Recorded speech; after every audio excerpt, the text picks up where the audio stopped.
Hi hello welcome to அம்மாஸ் குட்டி kitchen. இன்னைக்கு budget ஃப்ரெண்ட்லியான ஒரு சாக்கோ லாவா கேக் தான் பண்ண போகிறோம். இது கொஞ்சம் வருஷத்துக்கு முன்னாடி ரொம்ப ட்ரெண்டிங்காக இருந்துச்சு. அந்த டைமில் நாங்கள் அடிக்கடி செஞ்சு சாப்பிடுவோம். சூப்பராக இருக்கும். வாங்க உங்ககிட்டயும் இந்த ரெசிபியை ஷேர் பண்ணுறேன். அதுக்கு first 2 hide and seek biscuit எடுத்துக்கங்க. எந்த சாக்லேட் பிஸ்கெட் வேணாலும் எடுத்துக்கலாம். எனக்கு ஹைட் அண்ட் சீக் பிடிக்குங்கிறனால நான் அதை எடுத்துக்கிட்டேன். அடுத்தது ஒரு டார்க் சாக்லேட் எடுத்துக்கங்க. டார்க் சாக்லேட் இல்லைன்னா நீங்கள் வெறும் டைரி மில்க் அந்த மாதிரி கூட எடுத்துக்கலாம். அடுத்து என்ன பண்ணணும்னா பிஸ்கெட்டை பிரித்து உடச்சி ஒரு மிக்ஸி ஜாரில் சேர்த்துக்கலாம். சும்மா அப்படியே ரஃப்பாக உடச்சி போட்டுக்குங்க. இந்த பிஸ்கெட் என்னென்ன யூஸ் பண்ணணும்னு சில பேருக்கு டவுட்டாக இருக்கும். நீங்கள் இந்த ஓரியோ பிஸ்கெட்டு, இந்த ஹாப்பின்னு ஒரு சாக்லேட் பிஸ்கெட் இருக்குமே அதுக்கப்புறம் போர்பன் பிஸ்கெட்டு இதெல்லாம் கூட யூஸ் பண்ணிக்கலாம். இப்போ மிக்ஸி ஜாரை மூடி நல்லா பவுடராக அரைச்சி எடுத்துக்கலாம். நல்லா சாக்லேட் பவுடர் மாதிரி வந்துருச்சு பாருங்கள். இப்போ இது ஒரு பவுலில் ட்ரான்ஸ்ஃபர் பண்ணிக்கணும். அடுத்தது ஒரு கிளாஸ் காய்ச்சின பால் எடுத்துக்கோங்க. இதில் கொஞ்சமாக ஊற்றி ஒரு விஸ்கை வச்சு நல்லா மிக்ஸ் பண்ணிக்கணும். ஒரு கரண்டியை வச்சு கூட மிக்ஸ் பண்ணிக்கலாம். பாலை கொஞ்சமாகவே ஊற்றி மிக்ஸ் பண்ணிக்கோங்க. ரொம்ப அதிகமாகிடுச்சுன்னா அப்புறம் ரொம்ப தண்ணி ஆகிடும். கட்டி இல்லாமல் நல்லா மிக்ஸ் பண்ணிக்கணும்.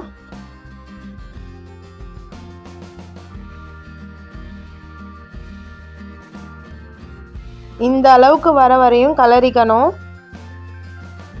இப்படி எடுத்தோம்னா ஸ்மூத்தாக கொட்டணும். அந்த அளவுக்கு மிக்ஸ் பண்ணி எடுத்துக்கங்க. இப்போ இந்த மாதிரி 2 குட்டியாக பவுல் எடுத்துக்கங்க. அதுக்குள்ளே எண்ணெயை க்ரீஸ் பண்ணி விட்டுக்குங்க. அப்போ தான் கேக்கு ஒட்டாமல் வரும். இது நீங்கள் சில்வர் கிண்ணத்தில் கூட பண்ணிக்கலாம். இப்போ நம்ம பேட்டர் பண்ணி வச்சுருக்க இந்த சாக்லேட் எடுத்து இந்த பவுலில் கொஞ்சமாக போட்டுக்கலாம். ஒரு 1/4 கப் அளவு மட்டும் ஃபில் பண்ணிக்கங்க.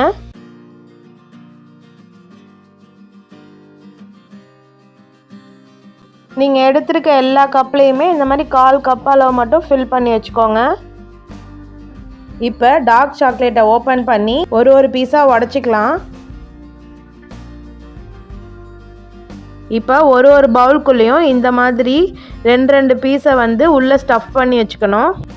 ரொம்ப உள்ளே அழுத்தி வைக்காமல் அப்படியே சென்டராக அப்படியே மேலாப்பில் வச்சுக்கோங்க.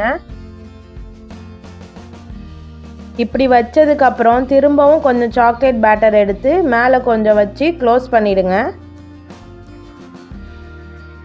நல்லா மேலாப்பில் அப்படியே ஸ்ப்ரெட் பண்ணி விட்டுக்கணும். நம்ம இந்த பேட்டர் பண்ணோம் பார்த்தீங்களா, அதில் உங்ககிட்ட பேக்கிங் பவுடர் இருந்துச்சுன்னா ஒரு பிஞ்ச் அளவு சேர்த்துக்கலாம். அது ஆப்ஷனல் தான். இருந்துச்சுன்னா சேர்த்துக்கலாம், இல்லைன்னா விட்டுருங்க. இதுவே நல்லா சூப்பராக தான் வரும். ரொம்ப சாஃப்ட்னஸ் உங்களுக்கு தேவைப்பட்டுச்சுன்னா நீங்கள் ஆட் பண்ணிக்கலாம். அடுத்தது ஸ்டவ் ஆன் பண்ணி ஒரு கடாய் போட்டு இந்த மாதிரி ஒரு ஸ்டாண்டை வச்சுக்கோங்க. அந்த ஸ்டாண்டுக்கு மேலே ஒரு ஃப்ளாட்டான ஒரு பிளேட் வச்சுக்கணும். இப்போ இதுக்கு மேலே நம்ம ரெடி பண்ணி வச்சுருக்க கேக் பவுலை எடுத்து வச்சுக்கணும். இதை ஒரு மூடி போட்டு 10 நிமிஷத்துக்கு மீடியம் ஃப்ளேம்லேயே வச்சு வேக விட்டுருங்க. இதே உங்ககிட்ட அவன் இருந்துச்சுன்னா அவன்லேயே டைரெக்டாக வச்சுக்கலாம். இப்போ 10 நிமிஷம் ஆயிடுச்சு. ஓப்பன் பண்ணிடலாம். இது வெந்துருச்சான்னு பார்க்குறதுக்கு ஒரு டூத் பிக் எடுத்து இந்த மாதிரி சைடில் குத்தி பாருங்கள். ஒட்டாமல் வந்துருச்சுன்னா நீங்கள் கேக்கை வெளில எடுத்துடலாம். இல்லைன்னா எக்ஸ்ட்ரா 5 நிமிஷம் வச்சுக்கோங்க. அதே மாதிரி நம்ம நடுவில் சாக்லேட் வச்சுருக்கனால குத்தி பார்க்கும் போது சைடாக தான் குத்தி பார்க்கணும். இப்போ ஒரு பிளேட்டில் கேக்கை கவுத்துடலாம். கேக்கு சூப்பராக வந்துடுச்சு. நம்ம கட் பண்ணி பார்த்துடலாம். இங்கே பாருங்கள், நம்ம உள்ளே வச்ச சாக்லேட்டு எவ்வளோ சூப்பராக மெல்ட் ஆகி நம்ம கட் பண்ணோன்னே கொட்டுது பாருங்கள். அப்படியே இந்த கேக்கோட அந்த சாக்லேட்டை மிக்ஸ் பண்ணி சாப்பிட்டோன்னா அவ்வளோ சூப்பராக இருக்கும். கண்டிப்பாக ட்ரை பண்ணுங்கள். Like, share, comment and subscribe பண்ணுங்கள். நன்றி, வணக்கம்.